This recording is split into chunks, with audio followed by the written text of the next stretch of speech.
নমস্কার সবাইকে, আমি মৌসুমী। আপনাদের সকলকে আমার আরও একটি ভিডিওতে ওয়েলকাম।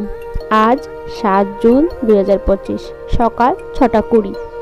আপনারা আমার আগের ভিডিওতে দেখেছেন আমরা আগের রাতে প্রয়াগরাজে চলে এসেছিলাম। তো আগের দিন স্টেশন থেকে যে গাড়িটি করে হোটেলে এসেছিলাম, ওই দাদার সাথে কথা বলে ওনার গাড়িটি আজকে আমরা সারাদিনের জন্য বুক করেছি। তো এখন যাচ্ছি প্রয়াগরাজের ত্রিবেণী সঙ্গমে, যা আপনারা সবাই জানেন গঙ্গা, যমুনা, সরস্বতী এই তিনটি নদীর মিলনস্থল। এই ত্রিবেণী সঙ্গমে কয়েক মাস আগেই মহাকুম্ভ হয়ে গিয়েছে ও তার পাশাপাশি একটা মর্মান্তিক ঘটনাও ঘটেছিল, তা আমরা সবাই জানি। তো ওইখানে যাওয়ার প্রধান উদ্দেশ্যই হলো ওইখানে গিয়ে বাবার অস্থিটা পুজো হবে এবং বিসর্জন হবে, আর পাশাপাশি আমরা সবাই স্নান টানও করবো ঘাটে। আমি যতদূর জানি এই অস্থি বিসর্জনের নিয়মটাও অনেকজনের অনেক রকম, কারোর মধ্যে এরকম কোনো নিয়ম নেই, আবার আমাদের মধ্যে আছে। আমরা যে হোটেলটায় ছিলাম ওই হোটেলটা থেকে 10-15 মিনিট দূরে হবে এই গঙ্গাঘাটটা, তো খুবই কাছাকাছি ছিল। কথা বলতে বলতে চলেই এলাম গঙ্গাঘাটের পাশে।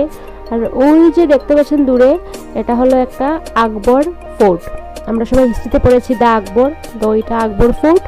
আর ওইখানে ভিতরে এক পাশে আছে অশ্বত্থ গাছ আর এক পাশে আছে আন্ডারগ্রাউন্ড অনেক দেবদেবীর মূর্তি। তা দেখতে খুবই সুন্দর, কিন্তু ভিডিও ফটো এলাও নয়, তো কোনো প্রুফ নেই আমার কাছে, কিন্তু নিজে দেখেছি, খুবই ভালো লেগেছে। তো এখানে নেমে ডিসকাশন হচ্ছে যে আমরা কি পণ্ডিতজি ওই ত্রিবেণী সঙ্গমে যেখানে স্নান করব, পুজো করব, এখানে নিয়ে যাব এখান থেকে, আর যিনি চুল কাটবেন ওনাকেও কি এখান থেকে নিয়ে যাব, আর কি করে যাব কি না এইসব কিছু। তো ডিসকাশনের পরে অনেক বার্গেনিং হলো সবার সাথে, কারণ এক একজন এক এক রকমের বলছিলেন রেট। তো বার্গেনিং করা খুব ইম্পর্টেন্ট, সবাই একটু যাচাই করবেন যদি কেউ যান। তো কথা বলার পর আমরা ডিসাইড করলাম আমরা এখান থেকে যিনি চুল কাটবেন ওনাকে নিয়ে যাব আর ওইখানে গিয়ে কাটবো, আর সাথে পণ্ডিতজিকেও নিয়েছি।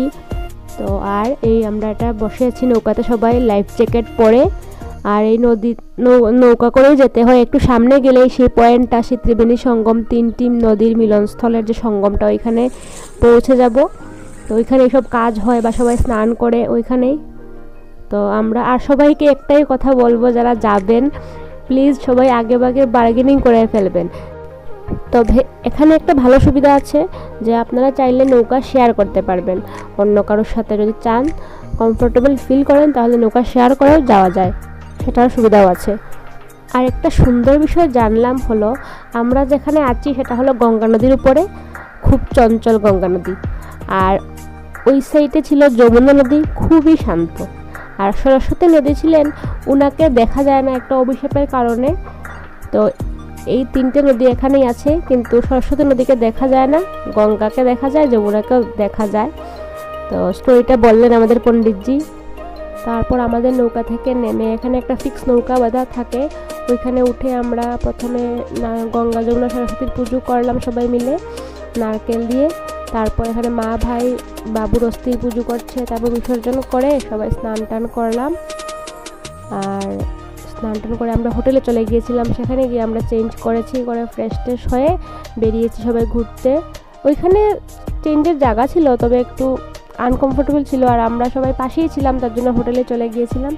তো সেখান থেকে এসে এখানে ফেমাস রেস্টুরেন্ট এইখানের প্রয়াগরাজের, তো এখানে চলে এসেছি। এসে একটা চুরি ছিল, রায়তা ছিল, পনিরের সবজি ছিল, আর একটা কি ডাল ছিল আই থিঙ্ক, খুবই টেস্টি ছিল খাবারটা।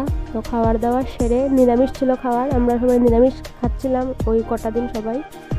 তারপর আমরা চলে এসেছিলাম একটা মন্দিরে, সেটা খুবই সুন্দর ছিল মন্দিরটা, আর আমার খুবই ভালো লাগছিল। আর ভালো লাগার একটা স্পেশাল কারণও আছে, সেটা আমি একটু পরে দেখাবো এবং বলবো। তো মন্দিরটা ছিল নবগ্রহ মন্দির, আমরা সবাই জানি নবগ্রহের কথা, আমাদের গ্রহ পুজো হয়।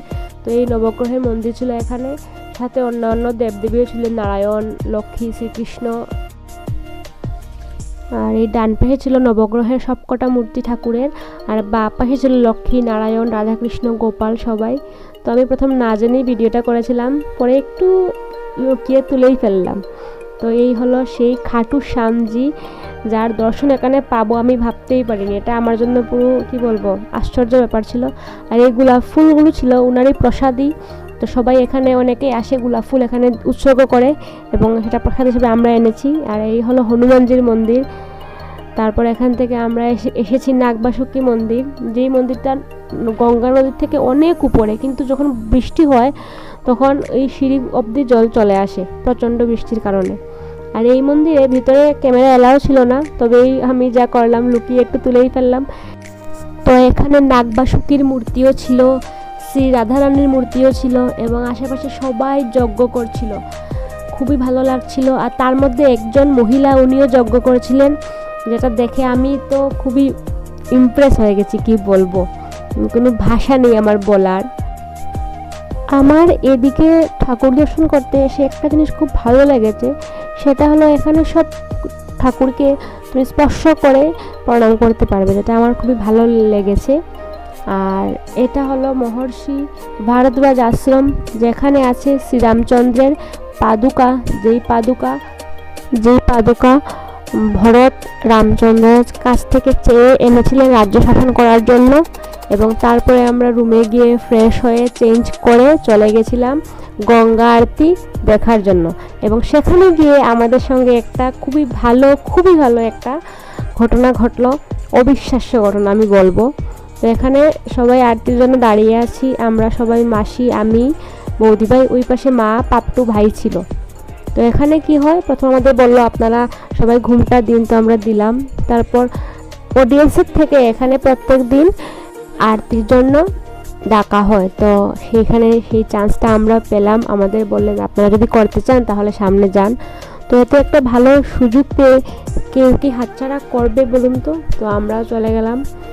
টোটাল 45 মিনিটের এই আরতিটা হয়েছে, তো খুবই একটা ভালো এক্সপিরিয়েন্স ছিল আর সারা জীবন মনে রাখার মতো একটা অভিজ্ঞতা হলো। গঙ্গা আরতি দর্শন করা, সাথে করতে পারা গঙ্গা আরতি, তার থেকে ভালো কিছু হতে পারে না আমি মনে করি। তো এখানে গঙ্গা আরতি শেষ হওয়ার পর সবার হাতের থেকে প্রদীপটা ওনারা রাখছিলেন, রেখে একজনের সাথে কথাও হচ্ছিল, যে উনি জিজ্ঞাসা করলেন আপনারা কোথা থেকে এসেছেন, কদিন থাকবেন, এইসব কিছু। আর তারপর আমরা ওই উপরে যে মঙ্গল আরতিটা আছে এখানে চাইলে এখানে স্পর্শ করে প্রণাম করা যায়। তো আমরা সবাই উঠলাম, উঠে স্পর্শ করে প্রণাম করলাম। প্রণাম সেরে ওনাদের মধ্যে একজন আমাদের এই গ্রুপ ফটোটা তুলে দিয়েছেন, ওনাকে অনেক ধন্যবাদ। তারপর চলে গেলাম আমরা খাওয়া দাওয়া করতে, কারণ সেই সকালবেলা খেয়েছি আর খাওয়া দাওয়া হয়নি, শুধু কোল্ড ড্রিঙ্কস, জল এগুলোই খাচ্ছি। তারপর শুরু হলো খাওয়া দাওয়া সবাই মিলে, কারণ সবার অনেক খিদে পেয়েছিল। তো খাওয়া দাওয়া সেরে আমরা সবাই চলে গিয়েছিলাম হোটেলে। আজকের ভিডিওটা এই পর্যন্তই। তো সবাই ভালো থাকবেন, সুস্থ থাকবেন, সবাইকে ধন্যবাদ। রাধা রাধা।